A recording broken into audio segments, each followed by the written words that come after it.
Assalamualaikum warahmatullahi wabarakatuh. Pada hari ini kita akan menjawab pertanyaan dari materi kuliah Teknologi Bahan Konstruksi untuk pertemuan 1-3 ditambah dengan materi cara menghitung kebutuhan material. Nah, di sini yang saya ajar itu ada dua kelas, yaitu kelas A dan kelas B. Nah, untuk kelas A telah mengirimkan pertanyaannya hanya dari satu orang, dengan jumlah pertanyaan itu dua. Nah, sementara untuk kelas B, bukan pertanyaan yang dia kirimkan kepada saya, tetapi keluh kesah tentang perkuliahan daring yang telah kita laksanakan ini. Nah, di jawaban UTS yang untuk nomor ke-9, nah di situ kan saya tanya bagaimana tanggapan Anda sekalian tentang kuliah yang saya lakukan ini. Di situ jawabannya sudah termasuk keluh kesah dan lain sebagainya. Nah, salah satu yang lain yang saya angkat itu yang saya angkat sekarang adalah karena tidak adanya tanya jawab. Maka dari itu saya buka untuk sesi tanya jawab. Nah, untuk kelas A dan kelas B banyak yang minta untuk ada sesi tanya jawab.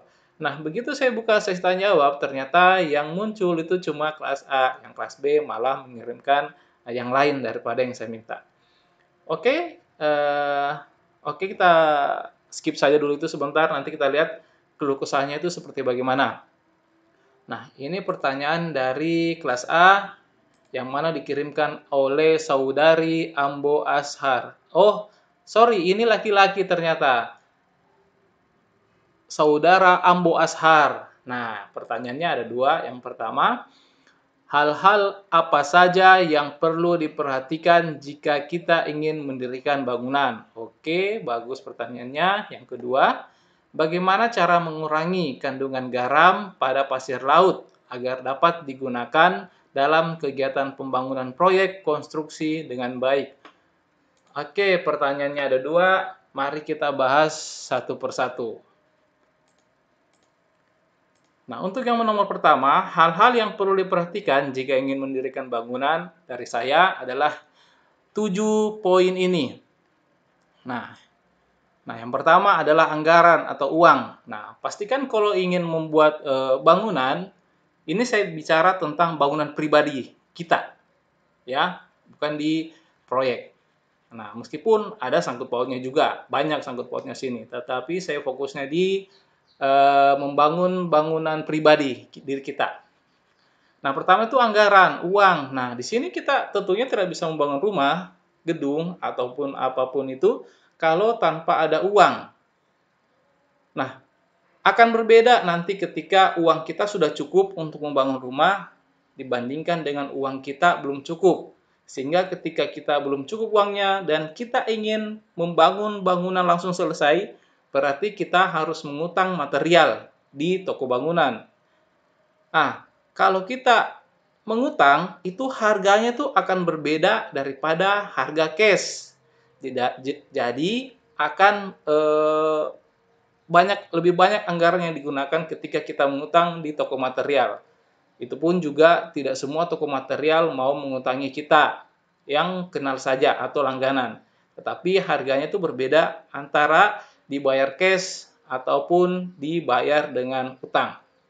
Nah, oke, selanjutnya nomor 2, lokasi bangunan. Sini saya fokus ke keadaan tanah. Nah, lokasi bangunan saya tidak fokus di mana letaknya, entah itu di pinggir jalan, di lorong, ataupun di gunung sekalipun, saya tidak terlalu fokus di situ. Yang saya fokuskan adalah keadaan tanahnya. Nah, keadaan tanahnya sih bagaimana? Apakah berbatu, tanah lembek, ataupun berpasir? Karena nanti akan berimbas untuk perencanaan atau desain daripada pondasi yang akan dibuat di lahan kita. Nah, ini saya fokus di keadaan tanah. Untuk yang ketiga, izin mendirikan bangunan atau disingkat IMB. Nah, untuk izin mendirikan bangunan ini bisa diurus di bidang tata ruang, di Dinas Pekerjaan Umum dan Penataan Ruang. Nah, apakah salah ketika kita membangun tanpa ada IMB? Salah, karena bisa jadi dibongkar bangunan kita ketika dilihat atau kedapatan membangun rumah tanpa memiliki izin mendirikan bangunan atau disingkat IMB. Nah, biasanya IMB itu dibayar berdasarkan ukuran, saya agak ini, apakah berdasarkan ukuran tanah ataupun ukuran bangunan. Nah, nanti bisa dicocokkan lagi. Nah, selanjutnya kita masuk ke poin keempat adalah desain. Nah, supaya kita membangun, bahasa kasarnya, secara buta-buta, maka kita perlu adanya desain. Jadi, kita fokusnya di desain yang telah ada, entah siapa yang kerjakan, apakah arsitek ataupun dari engineer, teknik sipil. Nah, yang penting desainnya bagus dan juga bisa untuk dikerjakan oleh pekerja kita yang nantinya akan mengerjakan. Nah, supaya ada tolak ukur, dia bentuknya mau bagaimana, ketika sudah jadi modelnya begini, ya itu dia. Untuk selanjutnya poin kelima, setelah desain selesai, maka pasti muncul yang namanya rencana anggaran biaya atau biasa disingkat RAB. Baik untuk pembangunan rumah pribadi ataupun proyek, biasanya ada RAB-nya supaya kita bisa mengetahui berapa anggaran yang kita harus sediakan untuk membangun daripada bangunan kita atau rumah kita, sehingga kita hendak kelabakan ketika uang kita ternyata kurang, maka itu mengutang lagi, mengutang material. Nah, ketika kita mengutang material kan biasanya seperti yang saya bilang tadi, harga material itu berbeda daripada ketika kita bayar cash. Nah, itu. Untuk selanjutnya adalah pemilihan pekerja atau tukang. Nah, ini juga bahaya karena banyak juga pekerja yang sok tahu, istilahnya begitu. Nah, kayak contohnya teman saya, dia membuat ruko. Nah, itu seharusnya itu kolom bagian tengah itu ndak usah ada. Caranya bagaimana? Pembesian untuk balok atasnya itu diperkuat, diperbanyak untuk di bagian tariknya. Bagian tarik itu bagian bawah, bagian tekan itu bagian atas daripada kolom. Nah, tetapi tukangnya tuh bilang bersikeras, oh ini harus ada kolom di tengah ini. Nanti begini-begini. Nah, akhirnya kolomnya itu lumayan besar dan juga apa? Menambah pengeluaran dan juga mengurangi daripada gerakan daripada orang-orang yang ada di sekitar situ. Ini kan ruko. Rukonya itu harus orang bisa bergerak bebas, tetapi karena ada kolom di situ, ya bisa mengganggu dari pergerakan mereka. Nah, itu. Nah, untuk selanjutnya adalah mengikuti perencanaan desain yang telah ada. Nah, ini supaya kita tidak kacau dalam eh, membuat rumah, membangun rumah kita, kita ikuti saja perencanaan desain yang telah ada. Ini nanti berkaitan sama anggaran, berkaitan juga dengan lama pekerjaan, berkaitan sama kekuatan daripada gedung kita. Sumpama sudah didesain untuk pembuatan teras ramnya itu campuran 1:2. Nah, tetapi kita tidak mengikuti perencanaan. Kita membuatnya itu 1:4 atau 1:5. Nah, bisa jadi ketika bangunan kita selesai, di bangunan bagian bawah, saya yakin kalian sudah tahu teras ram itu apa. Saya sudah pernah contohkan juga waktu di perkuliahan langsung, itu teras ram itu di mana tempatnya. Nah, bisa jadi bagian teras ram kita itu kan yang dekat dengan tanah. Nah, itu harus dia tuh lebih kedap air. Jadi dia tidak mudah rapuh. Nah, karena dia bagian bawah, di atasnya slope, maka dia harus kuat.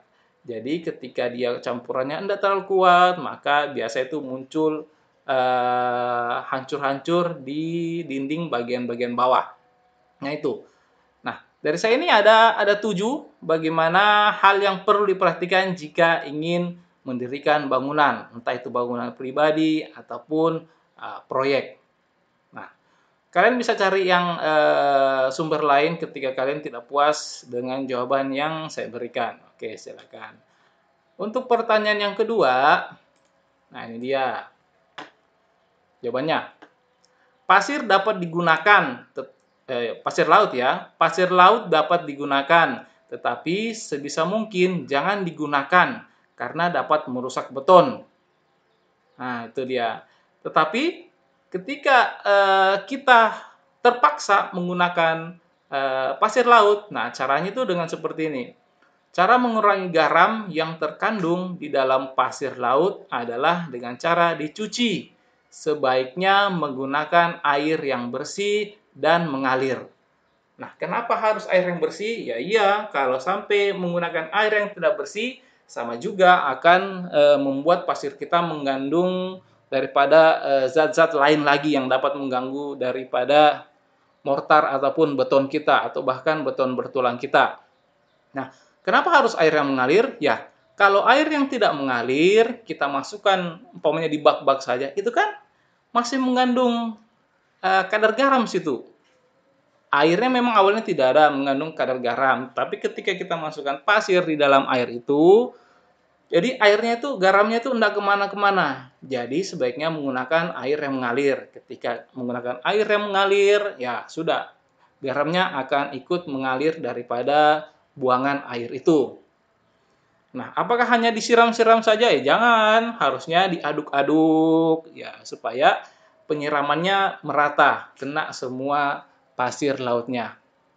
Ya, saya rasa itu saja jawaban dari saya untuk pertanyaan saudara Ambo Ashar. Nah, kalau mau lihat yang kelas B, itu ini dia. Dia itu isinya keluh kesah. Nah ini, judulnya ini aja. Keluhan bersama. Oh, keluhan bersama judulnya. Nah, dari Nasrullah pertama. Ada yang sudah puas. Nah, intinya sebenarnya keluhan yang ada di kalian semua, baik itu kelas A atau kelas B, daripada jawaban UTS kalian itu kan ada di nomor 9 itu soalnya.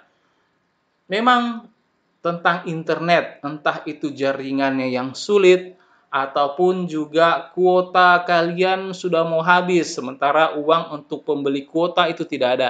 Nah, di situ dia permasalahannya. Tetapi saya kan memberikan file PDF-nya sebelum saya membuat video. Jadi, ketika kalian tidak sanggup untuk nonton di YouTube, ya sudah, kalian bisa belajar di file PowerPoint yang telah saya berikan. Jadi, tidak mesti kalian menonton video YouTube-nya. Lagian, di ketua tingkat kalian, ketika saya telah mengupload sebuah video, saya bilang ke ketua tingkat kalian, silahkan ditongkrongi. Bukan saya bilang harus ditongkrongi. Nah, saya bilang kan silakan ditongkrongi, bukan wajib ditongkrongi. Nah, itu bedakan silahkan dan juga harus ataupun wajib. Nah, itu. Jadi memang intinya banyak yang senang, tapi banyak juga yang agak kesulitan. Karena apa? Itu tadi jaringannya kurang bagus, ataupun juga kuotanya itu uang untuk pembeli kuota internet itu susah. Nah, itu saya sangat mengerti akan hal itu. Tetapi, ya makanya saya bilang tadi, saya ulangi lagi, saya memberikan dari awal slide-nya, file semua mata kuliah saya, setelah itu saya bikin videonya. Nah, jika kalian merasa sulit untuk melihat videonya karena berkaitan sama kuota kalian, ya sudah, tidak apa-apa, hanya dengan menggunakan slide yang saya berikan. Isinya pun juga tidak jauh beda, hanya kan perbedaannya ini ada keterangan-keterangan tambahan yang berasal dari saya. Oke, saya rasa cukup saja dari itu yang saya sampaikan. Sebenarnya saya berharap agak banyak pertanyaannya, tapi karena yang muncul cuma dari kelas A, yaitu Ambo Ashar, dan 2 pertanyaan, dan pertanyaannya bagus, ya sudahlah, itu saja. Dan selanjutnya untuk pertemuan berapa ya? 456 atau 567, nah, nanti saya buatkan videonya. Sebenarnya videonya sudah ada, tapi tinggal tunggu waktu yang tepat untuk menguploadnya. Oke, saya rasa cukup sekian dari saya. Lebih dan kurangnya mohon dimaafkan. Saya akhiri. Wassalamualaikum warahmatullahi wabarakatuh.